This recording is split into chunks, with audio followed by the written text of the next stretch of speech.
When I came to visit Sedona for the first time, I was blown away. This place is beautiful. It's got these red rock mountains everywhere. You can see them behind me. And, you know, I met my friend Ryan, who I'd met in Mount Shasta. He showed me around, met a bunch of people, and I was like, wow, like, this is a really cool place. Being myself on a healing and spiritual journey, it just really called to me to come here.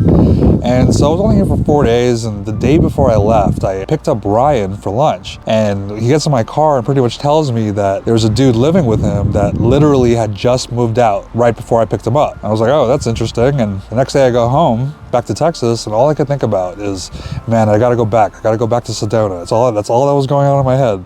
So I called Ryan up and I was like, yo, tell me more about your spot. And he was like, well, I live in a townhouse and it's on the bottom floor. It's a studio and it's got a big bathroom. It's got a closet with a low-hanging rack. And I'm a dude in a wheelchair. So Sedona's a really hard place to find housing, and let alone wheelchair accessible housing. So here I was in a situation that opened up where I could stay at this place. And 3 weeks later, I moved to Sedona back in January 2021. Was here a year before I moved back to Texas in December 2021, and just came back here this past June 2023. It's been such an interesting relationship with Sedona as I've come back and forth, and it's a really beautiful place in this world, and is the reason why I'm creating this retreat, the Ultimate Sedona Retreat, happening May 8th to 12th. Check out the website. If you want any more information, DM me.